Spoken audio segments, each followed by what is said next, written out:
Bonjour à tous et bonjour à toutes et bienvenue dans le port de Celticos. Bienvenue à bord du Gascogne. Gascogne, mais c'est pourtant pas du Gascogne dont on va parler aujourd'hui. On va se mettre sur l'app technologique, on va se mettre sur le République, puisqu'il s'agit bien du République qui va être le héros de cette partie, de cette vidéo, je veux dire, avec deux batailles, l'une en hors d'œuvre, où il n'y aura pas les écrans, mais qui vous montrera le cuirassé tier 10 en action, en mode croiseur, si je reprends les termes du Captain Cognam, puisque c'est lui qui m'a envoyé ces deux replays. Et il me montre deux gameplays très différents avec ce navire. Dans les deux cas, avec un gros potentiel, avec un gros résultat en termes de dégâts, comme vous pourrez le constater. Et donc, on va voir le République en mode croiseur, plus furtif, et un République en mode cuirassé qui va au cac. Et là, ça risque d'être un peu plus chaud. A tout de suite en bataille.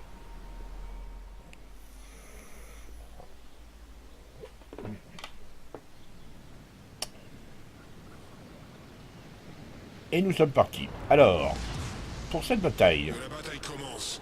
il y a un petit peu de mal à démarrer. Allô, allô. On se met... Voilà, un petit bug graphique. Pour commencer, c'est super. Donc, nous sommes à bord du République, le cuirassé français rang 10, le République du Captain Cognam. En fait, il ne m'a pas dit si je prononçais bien son nom. Donc, là, c'est une bataille qui se passe sur île brisée, alias Canada en anglais. Nous avons essentiellement une bataille tier 10, avec quelques tiers 9, enfin un tiers 9 et deux tiers 8 pour faire un petit peu là, pour compléter le tableau. Il faudra bien sûr qu'il se méfie des Montana Conqueror et Yamato, mais aussi des Des Moines, des Hindenburg, des Moskva, enfin bref, de tout le monde, quoi, grosso modo. Même un Tirpitz, comment dirais-je, habile peut ennuyer assez fort le République. Donc pour l'instant, oui, il est parti à pleine vitesse pour aller essayer de prendre une position préférentielle autour de A. Il est derrière le Quaguero et le Moskva, accompagné. Ouais, donc on va le laisser voir un petit peu comment il prend ses informations. Il analyse, il a vu que Quaguero était passé derrière la île, donc partait avec l'évidente intention de contester A. Parce qu'il avait vu le nuage de fumée, il risque d'y avoir du monde sur A. Quaguero, alors ce sera ou le Gering, ou le Loyang. Il y a très peu de DD, hein. Cette bataille, il y a 2 DD de part et d'autre. A n'est pas en cours de cap. Le Quaguero s'y précipite, s'y hâte lentement.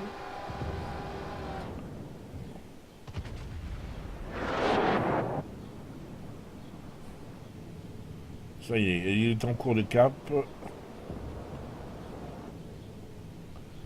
Et compte tenu du fait qu'il y a Quaguero et Loyang, je comprends que... oui, Gering et Loyang en face, je comprends que le Quaguero réfléchisse à 2 fois avant d'aller se roter un Gering, qui est une vraie mitrailleuse. Joli, 4 overpen, mais bon, il a enlevé 5000 au Gering. Ça a fâché quelqu'un. Inévitablement, le Captain Cognam a enfoncé l'accélérateur et tourné un petit peu sec pour éviter de se faire trop découper. Hindenburg est un client, il a un reload assez sympathique pour un croiseur, et surtout il a un gros potentiel d'incendie, il fait très mal. Le Gering par contre a déjà presque perdu toute sa vie en face. Grosso modo, nous avons des forces, je dirais, assez comparables de part et d'autre. C'est un Montana qui accompagne 2 Hindenburg et le Gering, alors que ici, le Henri IV Le République, il y a un cuirassé aussi qui est avec eux. C'est le Musashi, d'accord. Et le rose, c'est un Mosva. Le démoine qui a un peu oublié qu'il n'était pas derrière une île, risque de se prendre une chouquette. Non, c'est passé à côté. Enfin, il y a un jeune overpen. Ouf, 11 000. Ouch. Non, non, les démoines continuent à commettre l'erreur de reculer. Il vient de se prendre un 11 000, il n'a pas vraiment compris. Et il reprend une grosse praline. Ah oui, parce qu'il y a deux flancs, il y a deux navires qui lui tirent dessus et deux cuirassés. Hein.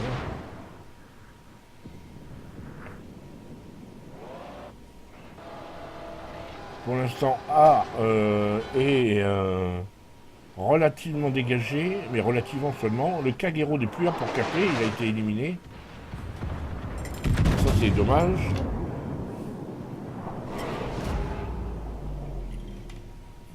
Alors, comme le dit le capitaine Goniam sur l'email qu'il m'a envoyé de débriefing, il utilise dans cette partie un peu plus son République en mode croiseur, c'est-à-dire très actif, très mobile, mais aussi utilisant les îles pour en bouclier. Et vous voyez que, bah oui, ça a une qualité, il ne sait pas beaucoup tirer dessus, mais c'est un gros défaut. Il perd le focus à chaque fois. Il voit assez peu ses ennemis, mais au moins il progresse vers le. Il progresse vers le cap.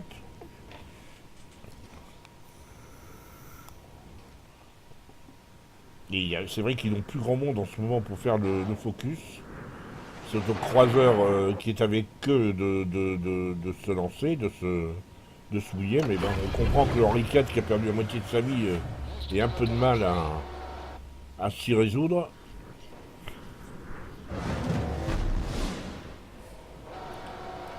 Ceci dit, je regarde une chose. Si j'étais le Mousva, je montrais quand même un petit peu, c'est très en retrait.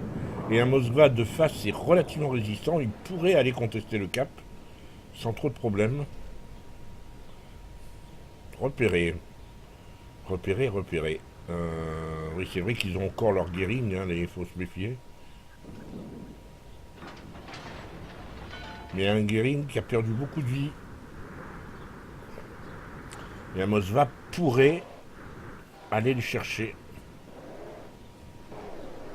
D'autant que le démoine a été calmé, le Hindenburg est derrière l'île et s'efforce d'être discret parce qu'il n'a pas envie de se faire dégommer.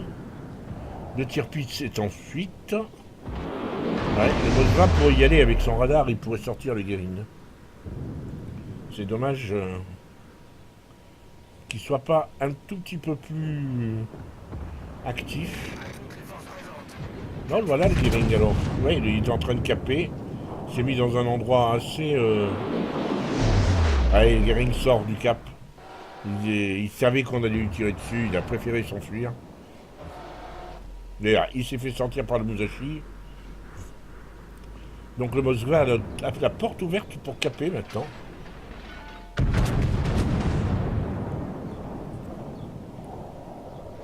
Les deux équipes se rendent coup pour coup. Et le République, il est parti chercher un Montana qui semble vraiment.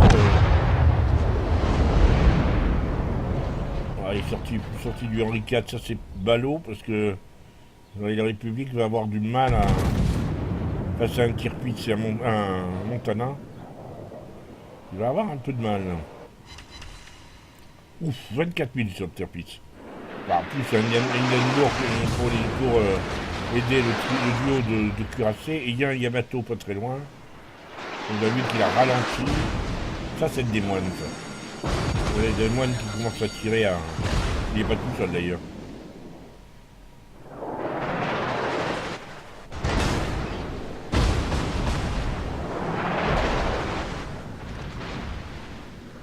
Allez.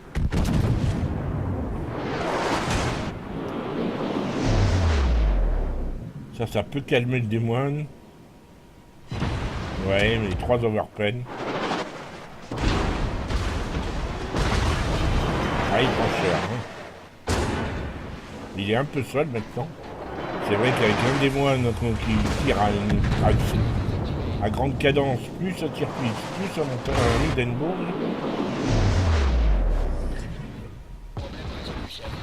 Aïe, dommage, il pouvait sortir le démoine sur cette salle. Mais elle est vraiment très compliquée. Voilà, démoine n'est plus là, Nosga l'a sorti. Mais il est toujours la cible de trois navires et pas des moindres. Hein. Montana, le flanc, Tirpitz et Hindenburg. C'est quand même beaucoup de monde.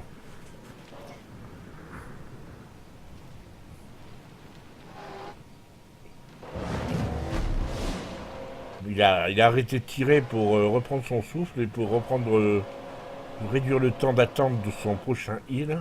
Il a un incendie, il reste 20 secondes d'incendie. Je suppose qu'il attend que maintenant le Montana l'oublie et se mette de flanc pour lui mettre une grosse praline.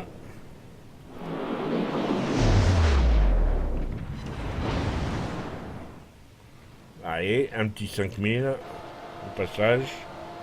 Ouais, grosso modo. Hein. Là, il va chercher à se mettre derrière les îles. Le Montana le cherche. Et bien sûr, tourne.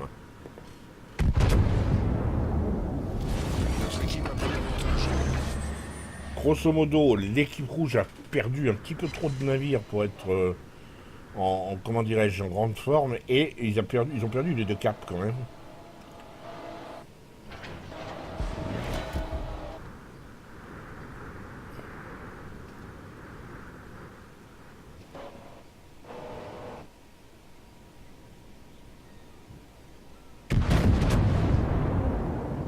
Encore de flanc, le Montana. Allez, Grunch, ça a des temps. On approche des 99 000.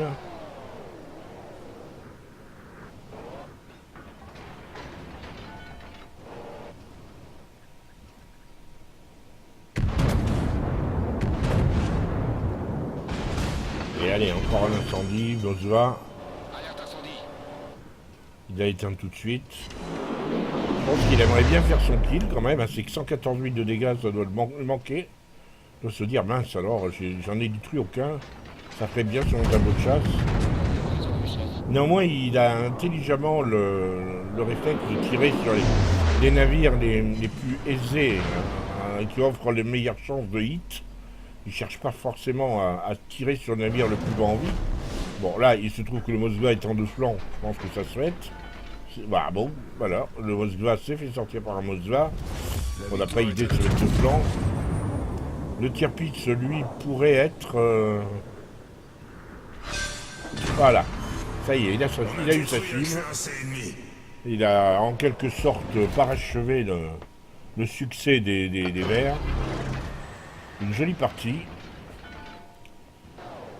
que j'ai souhaité mettre en... Comment dirais-je, en premier, pour montrer les capacités du République, et le mettre en mode croiseur, c'est-à-dire en mode mobile, en grande mobilité, en jouant avec les îles. Et heureusement d'ailleurs, parce qu'il a toujours été en sous-nombre. Dans le pire des cas, c'était à égalité d'effectifs, mais très souvent, il a été focus par 3 navires. Il a réussi à s'en sortir. Et là encore, il est en sous-nombre, hein, il est face à 3 navires. Les 3 survivants sont pratiquement en face de lui. Donc ça va être difficile, surtout s'il met un point d'honneur à rester vivant dans les batailles qu'il gagne. Oula, le Yamato risque de prendre très très cher.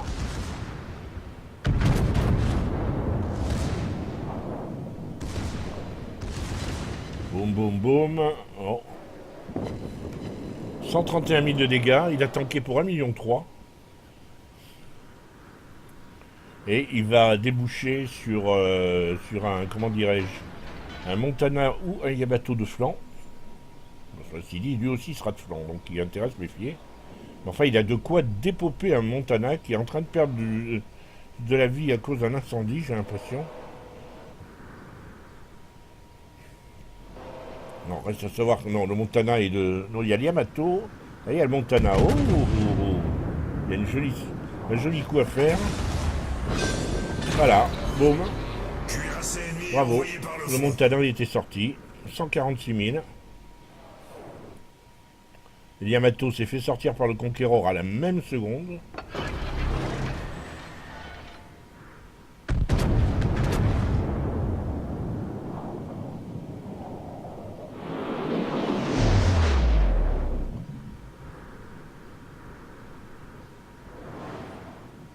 La bataille ne fait plus de doute. On va... Alors, j'ai pas d'écran à vous proposer. Hein. Il n'avait pas l'intention, effectivement, de me proposer...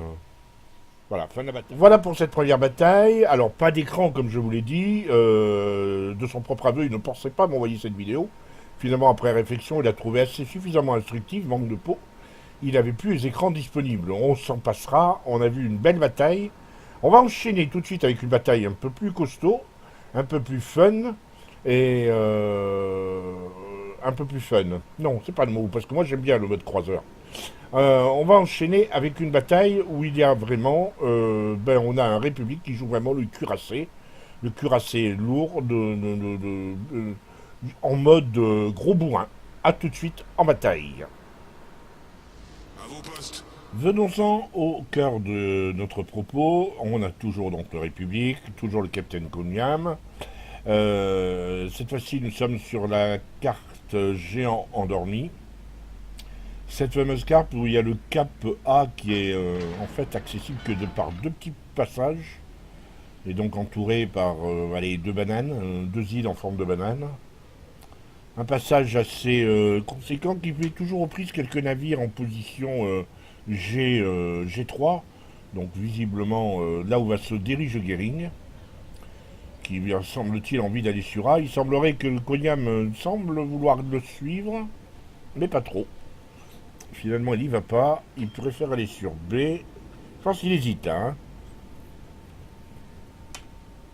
Il hésite. Je sais que personnellement, moi, j'irais, mais ce serait au détriment probablement de ma sécurité, dans la mesure où le Goering a une possibilité de redevenir très vite furtif, tandis que moi, si je m'engageais là, je serais très très vite. Voilà, il demande de l'appui. Je serais très vite focus. Non, Konyam n'y va pas finalement. Il n'a aucun support à attendre de l'Alsace, qui ne veut pas y aller non plus, ni du croiseur. Ouais, et regarde pourquoi, il regarde l'Alsace, il n'a pas envie d'y aller. Forces ennemies repérées à l'horizon. Donc du coup, le Goering en est réduit à faire que du spot passif. Il ne peut pas s'engager, à moins de se faire exploser. Et Konyam ne s'engage pas non plus.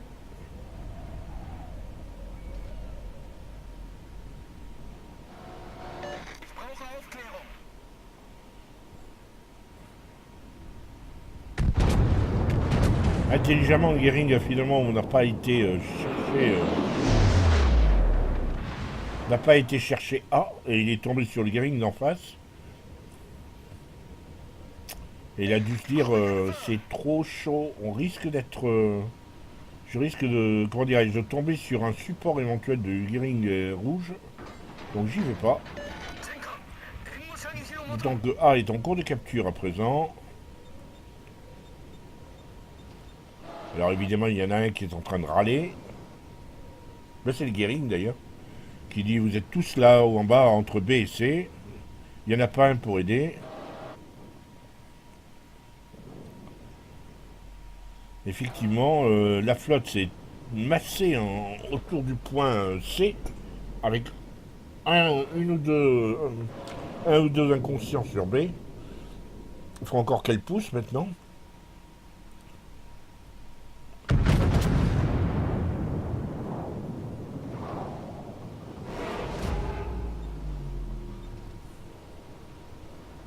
Et le Goering continue à cliquer comme un fou sur la minimap en expliquant qu'il y a beaucoup mieux à faire.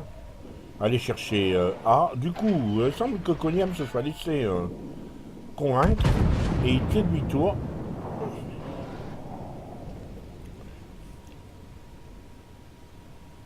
Il y a un Minotaur. Là, le Maul Gearing risque de se faire exploser.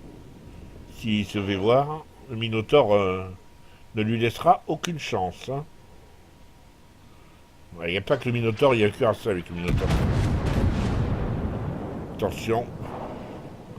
Le Gearing, il rentrait dans sa smoke, c'est intéressant, mais pour le Gearing qui est pris en chasse par le Minotaur. Un incendie. Un incendie. Ah bon?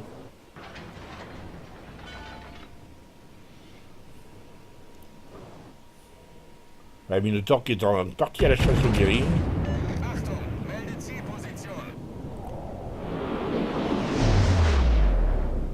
Et qui s'est biché. Fort heureusement, en tout cas pour cette salle. Ah, fort heureusement, non, il va se ressortir. Non, ça va faire sortir. Le Gearing lui a mis deux torpilles par le flanc. Là, finalement, Reconiam est venu aider. Et le Gearing a réussi à sortir le Minotaur. Au moins, il a fait un. Il a justifié la raison pour laquelle il gueulait si fort. Il a fait du boulot.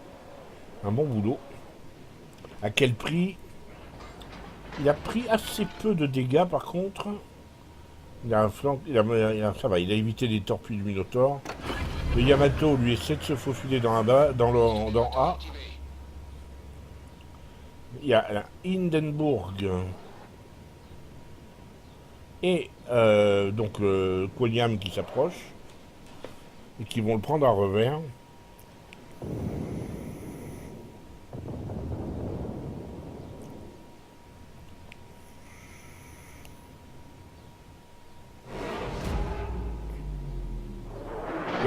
Le Quoniam ne fait pas beaucoup d'erreurs, hein. Il se monte pas vraiment de flanc, il prend pas de gros risques. Par contre, il est finalement, il est focus par quelqu'un qui est dans A et qui tire. Là, il est plus repéré, donc les tirs devraient cesser.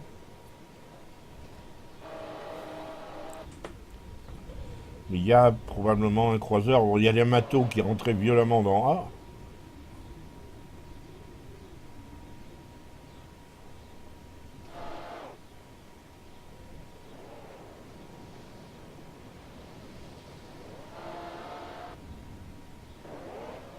Et maintenant, ils vont se mettre sur le Missouri, qui avait envie de suivre le Yamato, mais avec un peu de retard, et qui n'a pas forcément prévu de tomber sur tout le monde, là.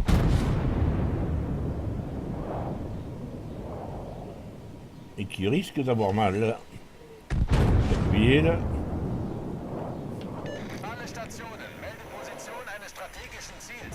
Et une citadelle sur Missouri. D'un coup, les dégâts vont commencer à monter ici, ils commencent à faire des...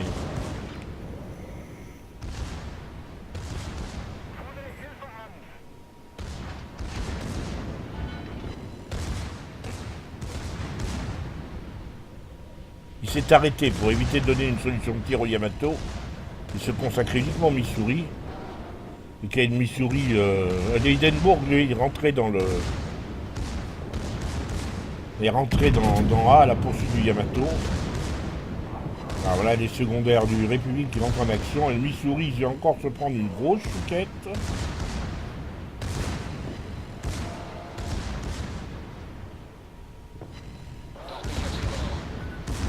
Torpille. Oh là, regardez, c'est... J'en ai pris qu'une.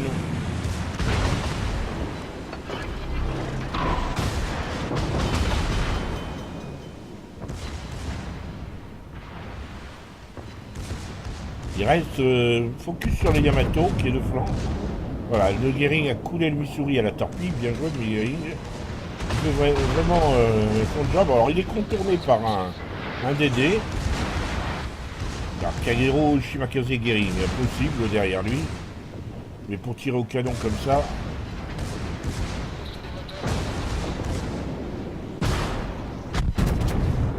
Il essaye surtout de se concentrer sur le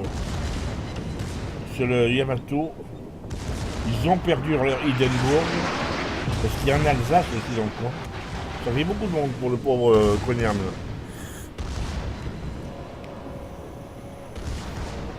Ouais, le Yamato reste de flanc, il s'est pitché. Voilà, citadelle sur le Yamato. Et la tourelle arrière sur l'Alsace, la tourelle avant sur le Yamato. S'il met les deux tourelles sur le Yamato, il se fera probablement découper par l'Alsace ou par le Yamato.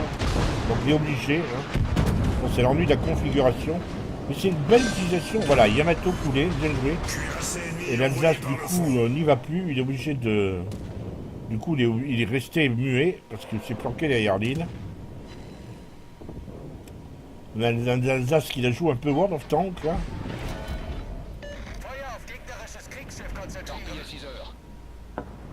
Maintenant, est-ce que le Goering, lui, assure ses arrières, parce que je sais qu'il était poursuivi par un destroyer, les rouges. Et là, le Goering interdit aux destroyers rouges de venir le finir.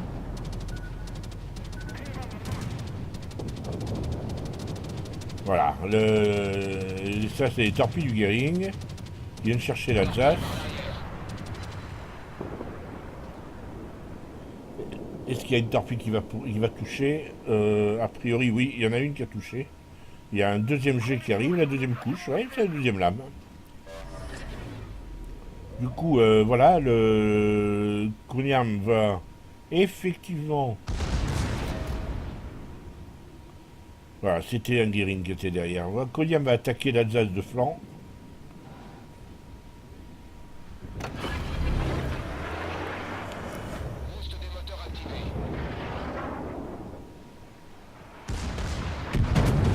On a bien vu l'endroit où il a visé pour chercher la citadelle, 13 000, mais vous voyez qu'il ne reste pas de flanc. Il préfère... ah, ça y est, il a finalement... voilà, citadelle. De nouveau 13 000. Et le Kagero qui vient le finir. Ah là là, là, le Kagero qui est bien placé pour lui mettre une volée de torpille. Oui, oui. Il évite là le deuxième jet, c'est le jet le plus mortel. Évidemment, ces tourelles sont mal tournées. Et heureusement, le Goering derrière lui fait un support. Et il y a un Shimakaze. Allez donc. Il a réussi à le couler au secondaire, le Kagero. Du coup, le Shimakaze risque d'être... Non, il n'a pas réussi à le couler. Il s'est réfugié dans sa smoke juste à temps. Avantage quand même aux rouges, hein, qui ont même s'ils ont une puissance de feu moins importante, ils ont 2 caps. Il faut absolument caper B maintenant pour faire et sortir un navire. Le Kofun, c'est très bas en vie. Ouais, bien joué. Waouh, la partie vient de basculer. Maintenant, il faut sortir de la ligne de tir du Shimakaze.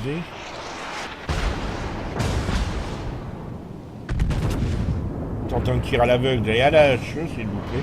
Et il arrive à le toucher. Bravo. Ça, c'est... Bon, bah voilà, très intense. Stratégiquement, le Goering vient aider.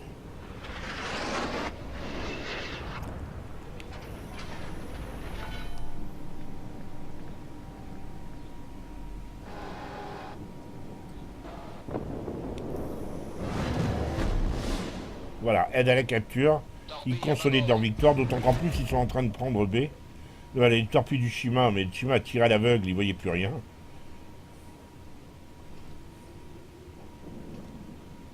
On a vu comment la partie a basculé. Et le Kenshima se fait sortir par le Minotaur. Et le Goering, qui a fait un bon job, le Goering. Hein. 4 kills pour Koniam, hein, mine de rien. 135 000 de dégâts. Une partie... et le Kraken, peut-être? Non, pas sur le Prince Eugen, en tout cas. Notre équipe a pris l'avantage.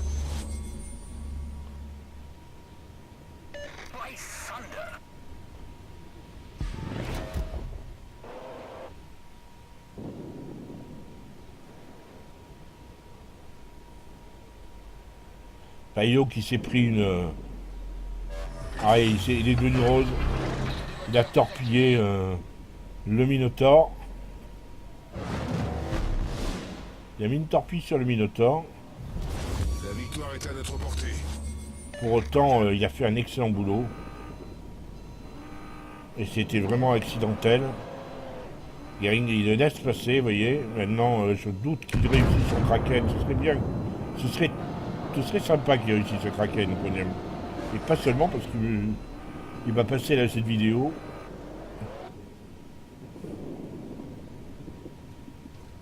Fin de la partie. De retour au port, de retour sur le République. Je ne peux pas le mettre plus précis puisque je n'ai pas possède pas ce navire, donc on le voit parce que je suis sur l'app technologique et que j'ai demandé des informations supplémentaires. Donc on voit à quoi vaguement il ressemble quand même. Alors, on va passer tout de suite aux écrans de bataille. Donc, victoire, 8457 points d'XP, 1692 d'XP libre, 2 achievements, ça c'est Dreadnought et expert des combats rapprochés, 29 coups au but pour 135 000 de dégâts, tout à fait conséquent, 4 navires coulés, 3 citadelles, 5 incendies provoqués, 91 coups à la secondaire, une base défendue. Il ne finit que second malgré cette très bonne performance. On notera qu'il est juste derrière le Gering avec lequel il partageait le flanc gauche. Démon et Minotaur étaient en peloton. Donc vous voyez que les 4 premiers avaient une raison valable pour être dans les 4 premières places. En termes de dégâts, si on regarde un petit peu en détail, on voit qu'il a fait surtout ses dégâts sur les cuirassés, ce qui est logique. 50 000 sur les Yamato. Il a vraiment fait très mal aux Yamato. 33 000 sur l'Alsace. 29 000, pratiquement 30 000 sur le Missouri. Seulement 4 000 sur le Curfeur, ce qu'il a coulé, qu'il a sécurisé, on va dire. Et le Shima, il lui a mis 8 000. Il a parcouru 47 km, mais c'est pas le propos, c'est un cuirassé.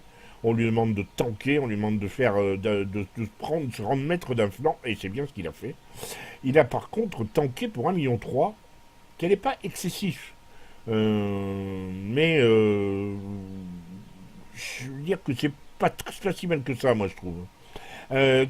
28 obus tirés à l'explosif, donc à la HE, 3 seulement ont atteint, pour 5000 de dégâts.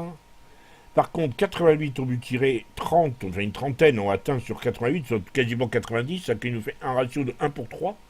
Et là, ça devient intéressant, parce qu'il a quasiment fait 100 000 de dégâts, rien qu'à la paix.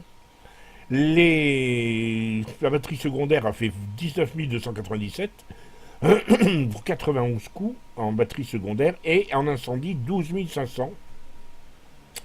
Comme vous pouvez le constater, c'est pas une partie, comment dirais-je, dans l'esprit, c'est pas la meilleure partie qu'on peut faire en République, mais elle a été très intense parce qu'elle a été partagée en deux. Hein. On a vu que dans la première partie, il a pris le temps de choisir quelle option il fallait, s'il fallait aider le Gering ou pas. Finalement, après coup, il a réalisé qu'il valait mieux aider le Gering, et grand bien lui en a fait, parce qu'il s'avère que le Gering est le meilleur joueur de l'équipe, et que s'il avait été sorti, probablement que ça aurait fait tort à l'équipe. La preuve, les 2 premiers étaient sur ce flanc A, et ils ont tanké, et ils ont fait beaucoup de dégâts. Voilà, j'espère que cette petite vidéo sur le République en action vous aura plu. Moi, personnellement, j'ai très apprécié. Je remercie encore une fois Konyam de m'avoir fourni cette vidéo, de nous avoir permis de regarder un petit peu le République en action. C'est pas si souvent, moi je suis pas prêt de la voir, donc c'est pas encore demain, la veille, où on verra le République. Et comme en plus je suis pas un as en termes de cuirassé de haut tiers, il vaut mieux effectivement que je laisse la place à des spécialistes pour vous expliquer de quoi il en retourne. J'espère que cette vidéo vous aura plu. À très bientôt, si vous le voulez bien.